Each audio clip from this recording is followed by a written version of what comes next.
Hi, it's Gene. I have no idea what the nature of this video is about.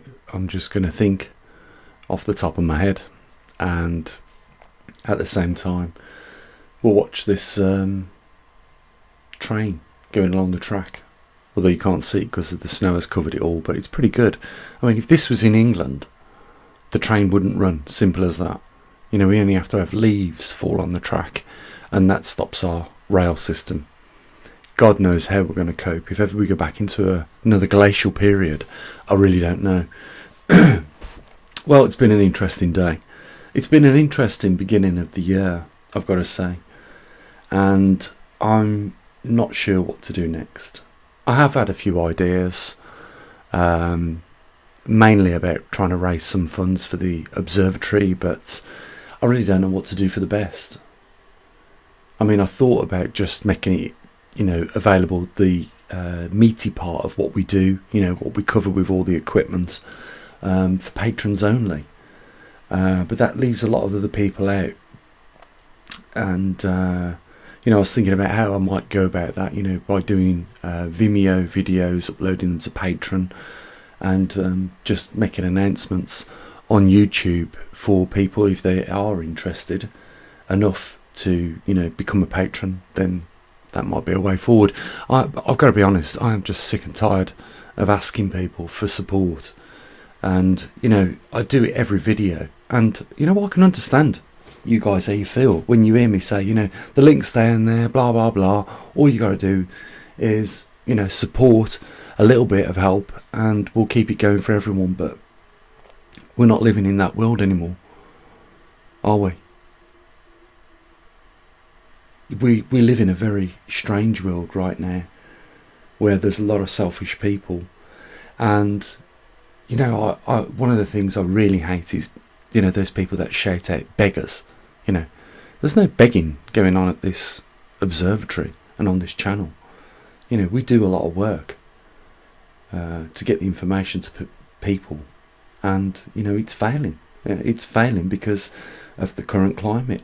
You know, there was a slowdown before Christmas. It's slowed almost to a point of halt. And I'm not sure what's going on. I don't know whether everyone's on the breadline or what.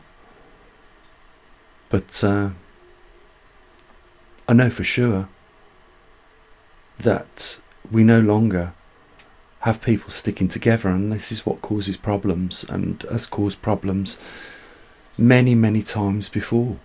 You know, with lots of civilizations. You know, it happened with the Roman Empire, didn't it?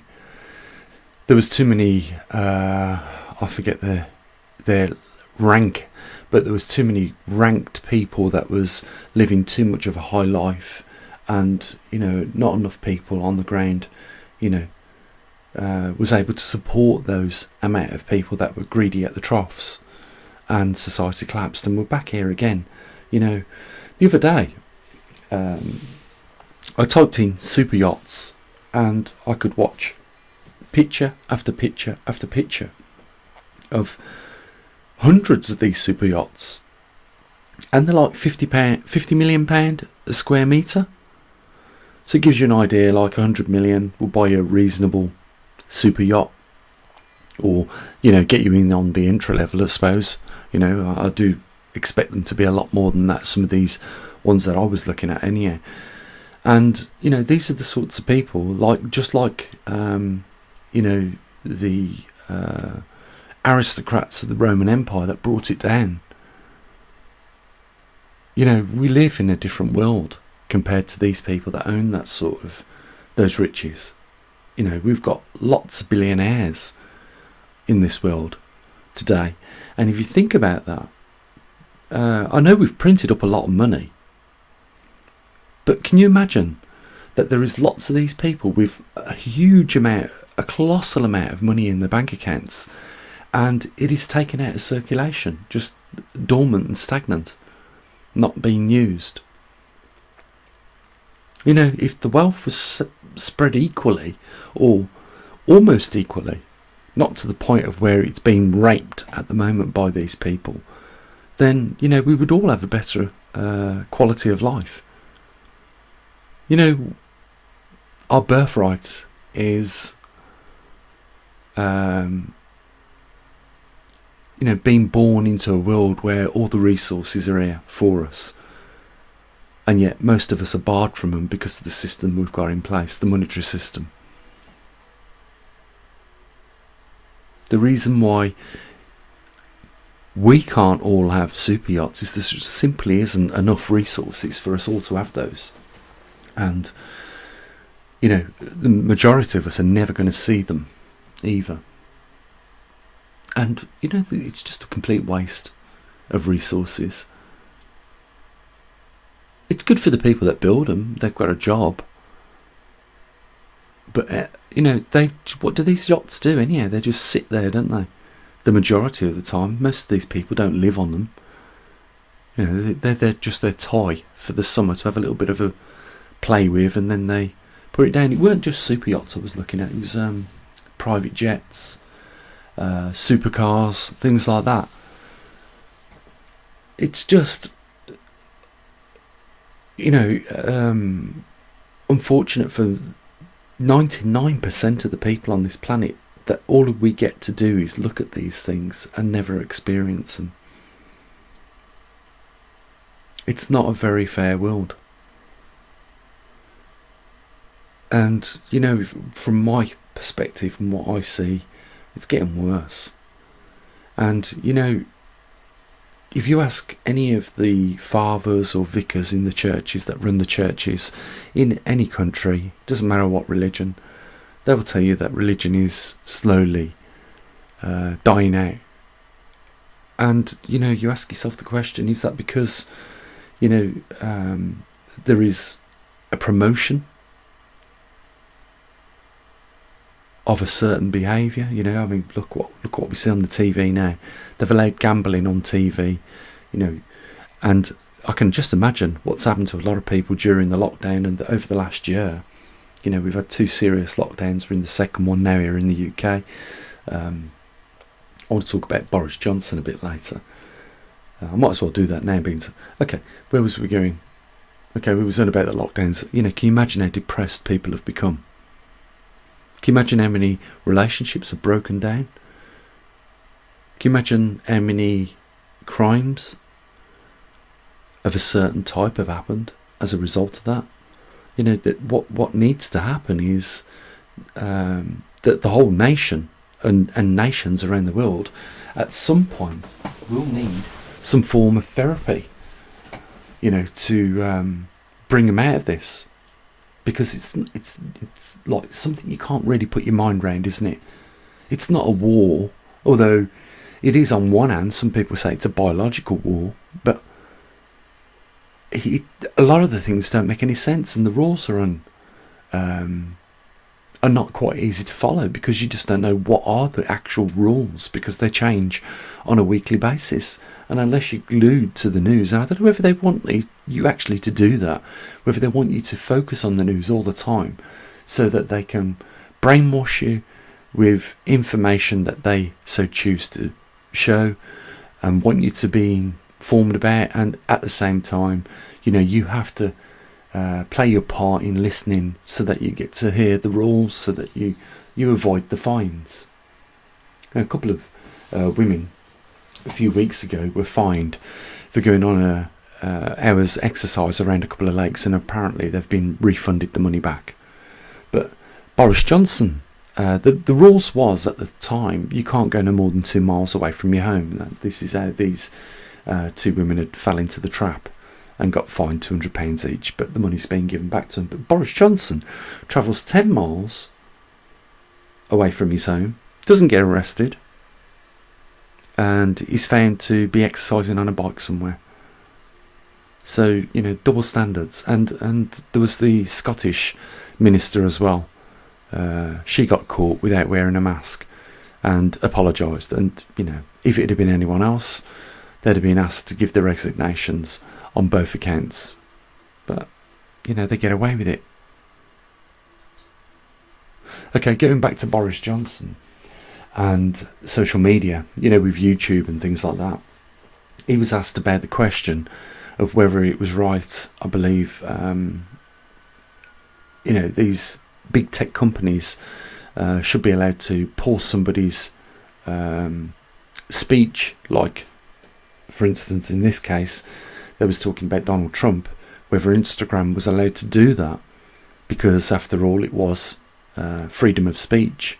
And Boris Johnson's reply was exactly what I said the other day. There's a conflict at the moment of them jumping from one side of the fence to the other. And on one side of the fence, you have a platform that is being provided, and on the other, you have publishers. And the question is that if you're on YouTube, we are the publishers. When we click publish, it's us that clicks that button publish, and therefore, if we're the publishers, we're the ones that should be, if we do something wrong, get sued or fined over it. If we discriminate somebody or we commit defamatory, we should be the ones that get actually the punishment for whatever we've published, because we are the actual publishers, and YouTube provide the platform. Now, the point is here that I want to raise is that if YouTube are the platform, then they have no rights in editing, because that's a publisher's job to do. And this is where they jump from one side of the fence to the other, because, as you know, YouTube do edit, and therefore they are the publishers in that respect. And if we were the publishers, it would be us that get told off if we do something wrong and step out of line. If they are the platform, then they are just simply the platform, and they have nothing to do with the publishing on the website.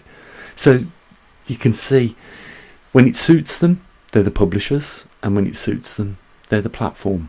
Now, what probably Instagram is saying is that they're just a platform, or they're publishers. I'm not sure how they got away with being able to ban Donald Trump for what he said, but it doesn't really matter. Is that the problem is that Boris Johnson has almost admitted that he doesn't know what line to take on this, and plus the fact it's on the internet. It's not like this business is on land. But my point would be, if it's registered on land, it's on land. If they have an organisation and an office on land, then it's on land. So it's not on the internet. It's just that they broadcast on the internet, or their infrastructure is in the interspace, internet, or interweb, whichever you want to call it. But this is what's happening, and we're not addressing the problems that we need to. We've got some major problems. I try and on the channel I run, bring people's awareness to not take everything for granted. This earth has gone through 5 extinctions, and we can see that in the paleontological records. If we look at the sediments, we see a point at time where marine life was thriving, absolutely booming, and then we see this little sliver of something that's taken place, and after that point, in the sedimentary of the years that build up after that, we see nothing. These are the extinction level events that have happened in our Earth's lifetime, and there's been more than 5. One of them was caused by an impact crater in the Gulf of Mexico. It wasn't particularly a massive comet that hit the ground. It was just the fact that it was travelling at a colossal speed of 50,000 miles an hour, that when it smashed into the ground, it instantly sent up millions of hectares of dust cloud that covered the sun, blocked out sunlight, shut off photosynthesis, and as a result, most of the biodiversity on the planet died. And our Earth has gone through 5 of these events similar to that, and it's been recorded in the paleontological records. We can prove that. It's just like as our Earth has gone through these magnetic reversals.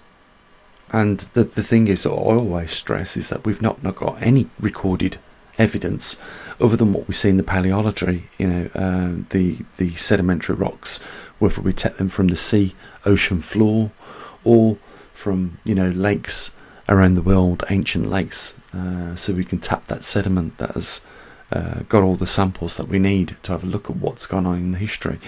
That's the only record that we've got. We don't actually know from recorded information of what exactly happened. For some people, they think that the magnetic compass will just go from north to south at some point, and I think that that's not going to be just the case. The compass needle is going to reverse. It's probably going to take from the point of where we enter the weak field lines, when the magnetic poles go into the reversal mode, and move very quickly. It might take a course of maybe a few months, a couple of weeks. We just don't know. It all depends on the acceleration from the point of 40 degrees, if that is holding its ground, that hypothesis, based on the experiments that we did. We just don't know. But the point is this: what we do know is, going into this reversal to this point in time, it is taking around 120 years to approach the weak field lines, and it's probably forecasted, best of my knowledge, about 2.5 years away now. We are 2 years, 6 months away from 40 degree mark, and then we should hit the weak field lines where the poles reverse very quickly. During that period of time, we should get a weakening of the magnetosphere, more cosmic radiation, more climate shift for the worst, and we've got then whatever else after that. Period has taken the course of how long it took to reverse the needle, almost probably another 120 years for it to settle into its new position. And the reason why I say that is because it took 120 years for it to travel out the strong field lines into the weak. So once we go through the weak field lines, we've got to then go back out into the strong field lines where the pole moves a lot slower. So it might not be for another 150 years before, or 130 years, say, at least, before it settles down into its fixed position. Where that will be, we just don't know. Some people think it flips 180 degrees, where the South Pole was 120 years ago is where the North Pole will be, perhaps in another 3 years. We just don't know. That is, just anyone's guess. We don't know what really is going on in the core of the planet. It is still a bit of a mystery, and despite scientists with the modelling systems, the point is, it's errors in, errors out, isn't it? If we don't know what the interior of the core is doing, then, if we build models on just guesstimates, then we're just getting guesstimates back out. Some might say it's best guess, okay, but there is still probably a large amount of errors that could occur in that period of time. So we just don't know. And, I find the whole topic of this very fascinating, and the reason for that is because, like a lot of people on YouTube that are, researching various things, some people are saying, these people are classed as sleepers that become awake because they're actively now searching for actually what could be going on. They land on some websites that talk about Blue Star Katrina, Nibiru, and a lot of other things like that, and they get caught up in that and become religious in that. For me, I wasn't, too dissimilar, up until 2012, when the Mayan prophecy was supposed to happen. Nothing happened. So I took it upon myself in 2012 just to have a look at really what is actually taking place with our Earth, and come across, the magnetic pole reversal, a real anomaly that is rare, that is occurring right now in our time, and that caught my attention. And, from that point on to now is where we are. We've got a little observatory monitoring and tracking the magnetic North Pole as it migrates across the Northern Hemisphere. In a couple of days' time, we'll be doing a position on that. And, as well as that, we also at this observatory cover other anomalies. Some of the information is sourced from other departments around the world. And some of it is bespoke equipment that we've built ourselves, and from, you know, magnetometers that we've got now in Arizona, Canada, Hong Kong, Perth, Australia, and on the Gold Coast, Australia. You know, and hopefully this year, you know, in other parts of the world, so that we can broaden the horizon of data that we collect. But what it's all about is just learning more about this anomaly that we're in. This is probably the only real big anomaly of, you know, humankind. You know, from what I can gather and what I've studied, it is responsible for the climate shift. And at the same time as this strange Earth anomaly taking place, the magnetic pole reversal, we're also in another unique period of time with regards to what's taking place with our sun, and that is grand solar minimum. And they both, coincidentally, if you want to call it that, or synchronistically, have the same effect on Earth, on our upper atmosphere, is that they both allow more cosmic radiation inbound. And as a result of that, you know, cardiac arrest goes up, cancer rates go up, and it affects not just human beings but all biodiversities on our planet. So everything suffers. And then we have what happens with regards to the climate and, you know, our weather systems and our weather patterns, how they get affected by extra water vapour as a result of cloud seeding caused by the cosmic rays in our upper atmosphere, making our jet streams more sluggish, and therefore, you know, creating seasonal weather changes that affect our, you know, prospective crops that we have been accustomed to for many years. You know, it's catching out even the most best of farmers, and, you know, some of those have taken their lives, you know, because of the loss of yields over the years. You know, they've mortgaged their property on the gambling of this year will be better. And this isn't just something related to one part and one country. This is related to, you know, a global net of countries and farmers. You know, this is something that is happening on a greater scale every day now, the deeper we go into this rare anomaly. So, you know, the impacts are big and scary as well, because we don't know how damaging this anomaly on its own can cause. You know, effects that directly affect every one of us individually and in our own homes. And then on top of that, we've got this pandemic. We've got a world that has never been so corrupt before. You know, we are dealing with you know, a whole gauntlet now that is falling to bits. And for years, you know, I talked about it. Now we're seeing it unveil. I said, as soon as we hit one obstacle on the gauntlet, because of the speed we're travelling through it, you know, we will cascade into all the other obstacles. We won't be avoiding them anymore. And, you know, that seems to be the case. I seem to be right on that very fact. And you know, it's not something you want to be right on.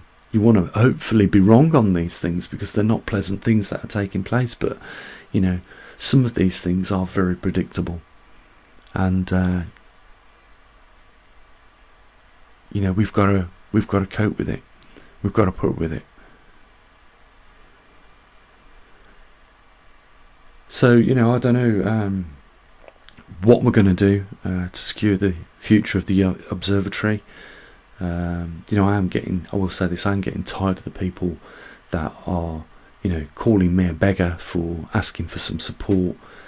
And there are measures I can take, but, you know, there are people that are going to lose the benefit of the information that we provide simply because they can't afford it. I didn't want to ever get to that stage. So, you know, we've got to see what happens over the next few days, and I've got to make some decisions for the, you know, for the people that have been supporting it on Patreon and those that have been supporting it on PayPal as well.